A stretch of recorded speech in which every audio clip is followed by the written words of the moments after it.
What's up, you guys? Welcome to the December 28th edition of NBA 3-Ball presented by Establish the Run. I'm your host, Mike Gallagher.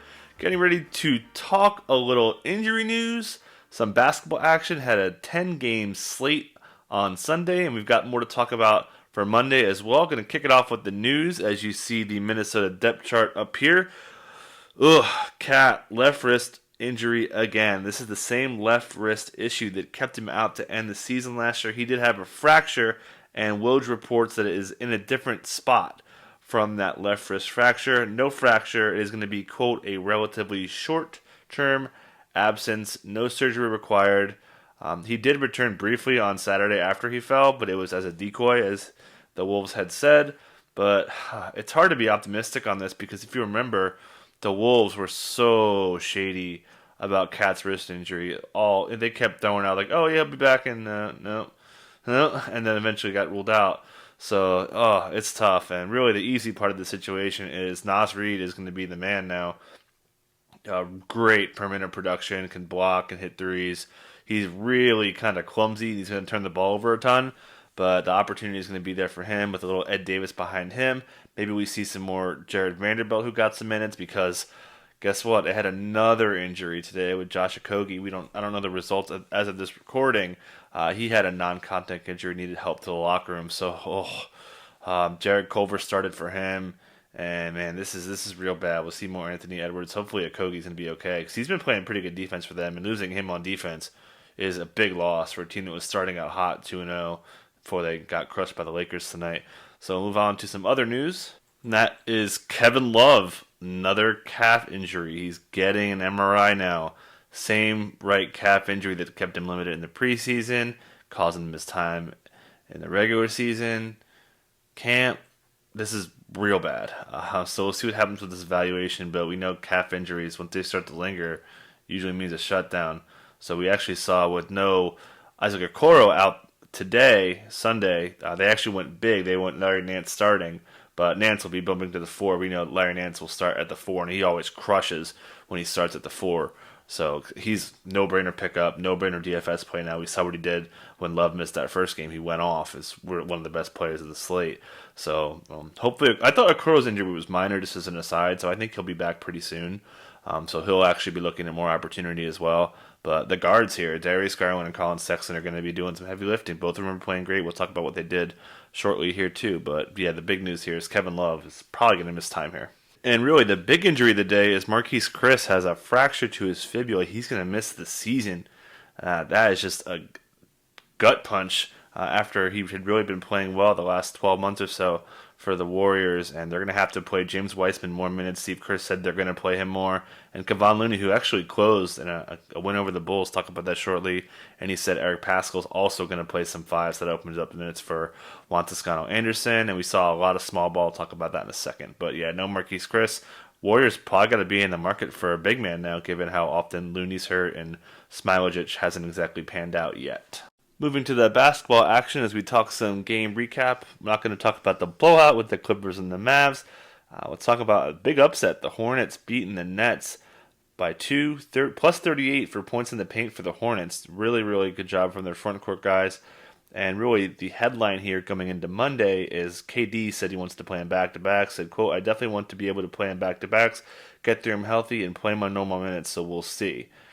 Mentioned this before in the offseason. I think KD is so stubborn that he may play in back-to-backs because he doesn't want to deal with Twitter trolls. But also we had an injury here too. Again, Spencer Dinwiddie hurt his shoulder, returned. Now he has a knee strain and did not return. So he'll be getting further evaluation. Landry Shamet was sloppier than the Sham Wow guy with his 0-9 shooting. So he has to play better. Obviously, Karis LeVert would benefit. And I think that even the big men would benefit because we've seen 13 minutes of the Green KD front court so far, so that would help because they have to slide up to fill Dinwiddie's minutes. So guys like Allen would even benefit too, and DeAndre Jordan too. Hornets mentioned the win. Really, their whole starting five had pretty good production here, especially Gordon Hayward with his 28 points. He looks like he's ready to be good. Obviously, he has to stay healthy. Did have a late injury here with P.J. Washington tweaking his ankle as he contested Kevin Durant's shot in the final minutes.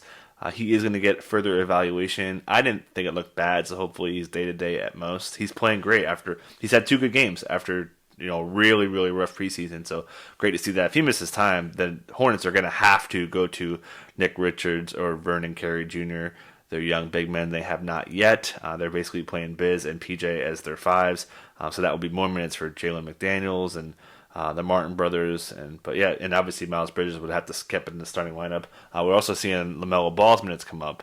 Borrego said that he expects those to trend up 15, 16, 20 today, so he is keeping his word, and he said that'll go up as throughout the season. We're going to fly through some games here. Magic with a 43-point fourth pulled the comeback off. Big game from Markelle Fultz, career high 26. He looks like he's ready to be most improved player. Still got minutes limits on Aaron Gordon and Chuma the rookie.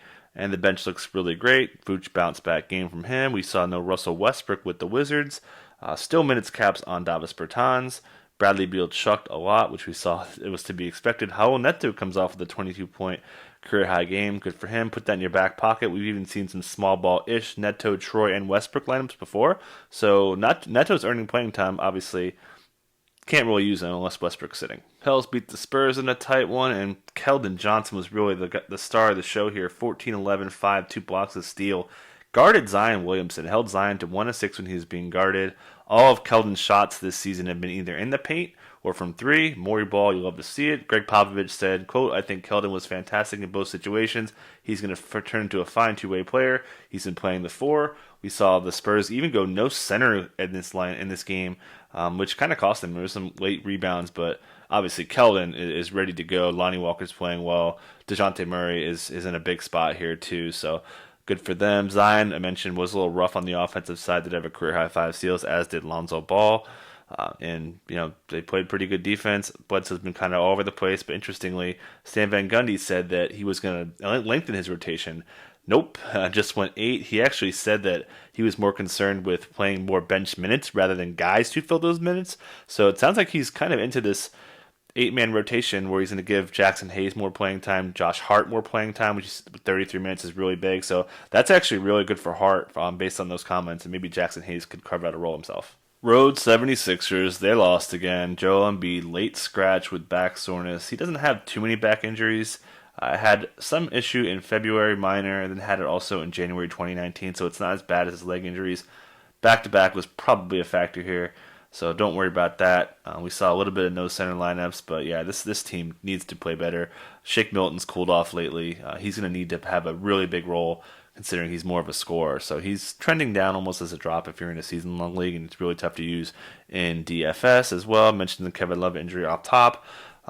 And yeah, the guards continue to do work. Garland didn't shoot the ball great, didn't make any threes, but the shot selection's been big. He's been getting more in the paint, taking threes, not taking as many mid-rangers, and the assists have been really, really impressive as the best part of his game so far.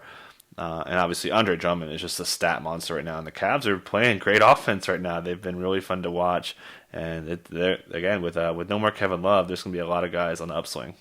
Don't really have anything to say on the Bucks, so just hitting the Knicks really quick. You love to see Mitch Robb getting 35 minutes. Big breakout game for Elfrid Payton after a terrible start, so hopefully he can lock down the minutes. Kevin Knox even played well. Frank Ntilikina even got some good minutes out there, and Julius Randle was big time. Took care of the ball, and a big win at MSG.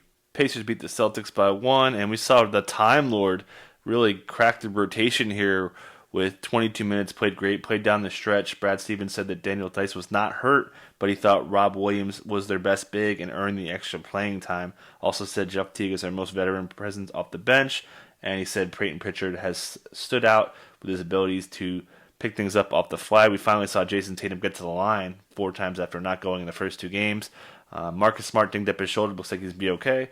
Pacers, interesting here. Got the win and some interesting comments. Brogdon said, we have a coach that motivates us, a coach that's great with X's and O's, a coach that stays calm in high-pressure situations.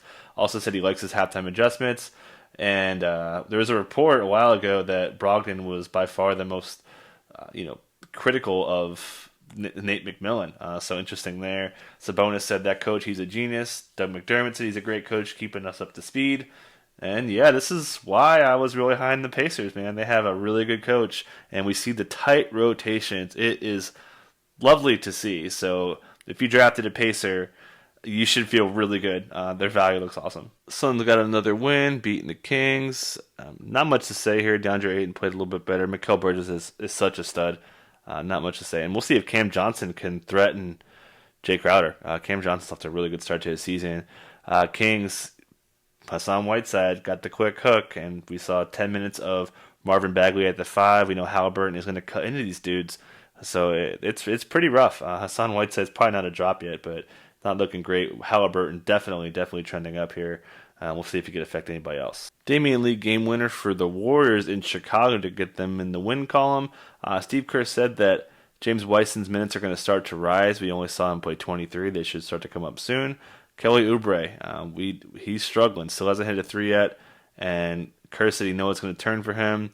And yeah, he just trusts him to space the floor and everything that's going to come around. But yeah, not too much to talk about here. Curry taking a ton of shots. With the Bulls, Wendell Carter Jr. finally came alive. Lauri Markkanen has a calf contusion, which is probably good news.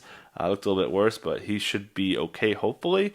And we saw Zach LaVine really kind of dominate this offense. And that's kind of happening here as Kobe White's off to a little bit of a slow start. Hit the Wolves in the open, talk some Lakers without Anthony Davis. LeBron tweaked his ankle, stayed in the game. You would presume he is not going to play on Monday with Kuzma playing well. Taylor Horton-Tucker looked pretty good off the bench. AD should be okay. And also Alex Caruso is going to be questionable for this game as well. But yeah, we'll see a lot of Lakers guys on hold. So you guys take care. Catch you next time.